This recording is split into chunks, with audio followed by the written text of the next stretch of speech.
울세라는 실제로 지방을 녹여줄 수도 있을 정도로 사실 굉장히 강력한 리프팅 효과를 가진 그런 장비예요. 즉각적으로 이제 리프팅이 되는 효과와 함께 묘하게 한 2-3kg 정도 빠진 그런 얼굴형을 만들 수 있습니다. 노화에 따라서 조금씩 그 양이 감소하다 보니 바람 빠진 풍선처럼 피부 표면에 잔주름이 생기게 되고 처짐이 발생하게 되죠. 자, 이런 것을 개선하기 위해서 고주파 리프팅 장비인 올리지오가 필요합니다. 네, 안녕하세요. 피부과 전문의 박준영입니다. 자, 요새 리프팅 레이저 많이들 하러 오시죠? 그런데 그 종류가 이제 너무 많아서 어떤 리프팅 장비가 나에게 맞는지 잘 모르는 분들이 아주 많습니다. 그래서 오늘 여러 리프팅 장비 중에 가장 흔하게 우리 많이 사용하는 장비인 초음파 리프팅 울세라, 그리고 이제 고주파 리프팅 올리지오, 효과를 많이 보실 수 있는 얼굴형과 과연 나한테는 이제 어떤 장비가 잘 맞을지에 대해서 알려드리도록 하겠습니다.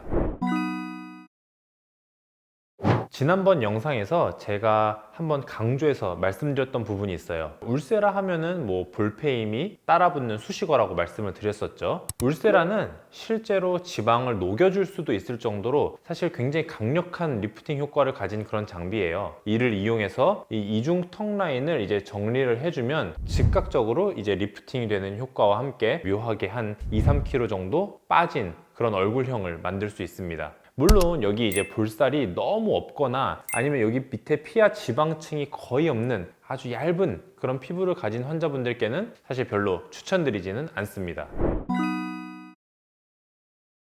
자, 이제 40대 중반 정도 되게 되면은 가장 눈에 띄는 그런 얼굴 노화의 사인이 바로 여기 입가 옆에 이제 심부볼, 불독살 이 부분이에요. 실제로 이제 노화가 진행이 됨에 따라서 이 턱뼈가 약간 뒤쪽으로 이제 후퇴를 하게 되고, 이 턱뼈와 이제 지방을 이어주던 그 지지 인대가 있어요.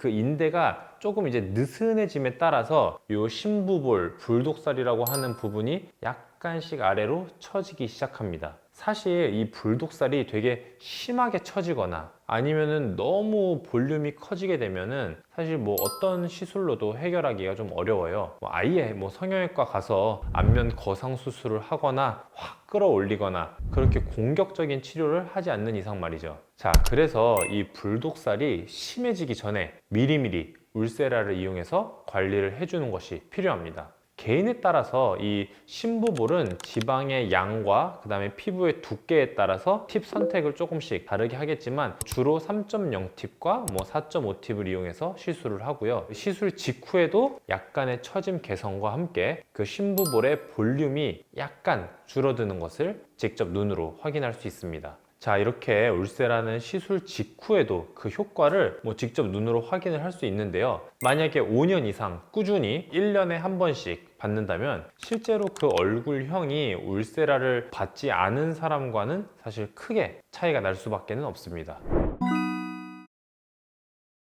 자, 이제 여성분들 중에 정말 피부도 얇고 모공도 별로 없고 되게 백옥같이 그런 하얀 도자기 피부를 가지고 있는 분들이 계세요. 근데 이제 그런 분들은 시간이 지나면 지날수록 이제 노화가 조금씩 진행이 되면 이제 눈가, 입가, 안면부에 눈에 띄는 그런 요런 잔주름을 해결하기 위해서 내원해 주시는 분들이 있습니다. 바로 이런 분들께는 이제 고주파 리프팅 장비인 올리지오를 추천드립니다. 자, 알기 쉽게 설명해서 바람 빠진 풍선이라고 설명을 드리거든요. 아무래도 이제 자연적인 노화의 과정에서 우리 피부 내에 콜라겐의 양이 매해 감소할 수밖에 없어요. 풍선이 처음에는 되게 빵빵하게 바람이 차 있다가 시간이 지나면서 이제 안에 바람이 서서히 빠지면은 겉에 풍선의 그 표면은 탄력이 떨어지면서 흐물흐물해지잖아요. 자, 우리 피부도 똑같아요. 노화에 따라서 조금씩 그 양이 감소하다 보니 바람 빠진 풍선처럼 피부 표면에 잔주름이 생기게 되고 처짐이 발생하게 되죠. 자, 이런 것을 개선하기 위해서 고주파 리프팅 장비인 올리지오가 필요합니다.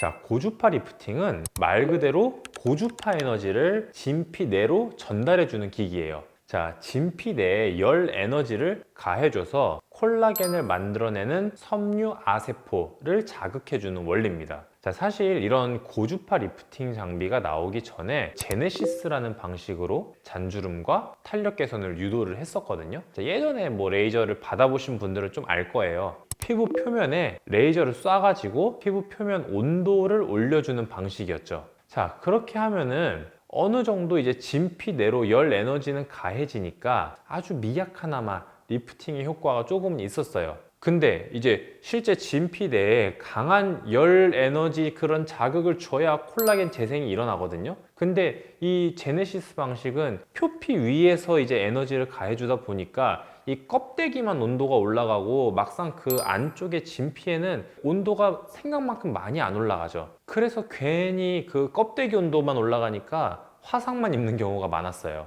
자, 그래서 어떻게 하면 이 껍데기, 표피의 온도는 좀 덜 올리고 이 피부 안쪽 진피의 온도만 올릴 수 있을까 연구하다가 나온 게 바로 이제 고주파 레이저의 원리입니다. 자, 올리지오 팁의 그 끝부분을 보면은 자체 쿨링 시스템이 있어서 표피의 온도는 어느 정도 좀 낮게 유지를 해주고요. 그 다음에 고주파 에너지를 쏴서 진피 내로 통과를 시켜줍니다. 우리 요거 올리지오 시술할 때 우리 등에다가 이런 리턴 패드라고 하는 그런 패드를 등에다가 하나 붙여놔요. 자, 이게 바로 올리지오 팁 끝에서 고주파 에너지가 나가서 우리 몸을 거쳐서 등 뒤에 그 리턴 패드로 에너지가 통과해서 빠져나가는 원리예요. 자, 그래서 최대한 표피는 온도를 낮게 유지하면서 진피 내에만 고주파 에너지를 가게 해주도록 설계가 된 거죠. 자, 이렇게 진피 내에 콜라겐 합성을 유도해주는 리프팅 장비이기 때문에 올리지오는 매년 적립식 펀드에 투자하듯이 1년에 한 번 또는 2번 해주라고 말씀드립니다. 자, 남들이 1년치 늙으면서 콜라겐 잃어버릴 때 나는 6개월만 늙겠다 라는 그런 마음가짐이에요. 자, 오늘은 얼굴형 그리고 특성에 따라서 어떤 리프팅 장비가 조금 더 효과를 볼 수 있을지 알아봤습니다. 물론 이 울세라랑 이 올리지오 이 둘의 그 작용 기전이 사실 전혀 다르죠. 타겟으로 하는 목표도 달라요. 그래서 뭐 둘 다 할 수 있으면 뭐 제일 좋죠. 하지만 이제 분명한 목적성을 가지고 이제 이런 리프팅을 받게 되면은 그 각각 다른 효과를 체험하면서 즐거운 경험을 하실 수 있을 겁니다. 이상 피부과 전문의 박준영입니다. 감사합니다.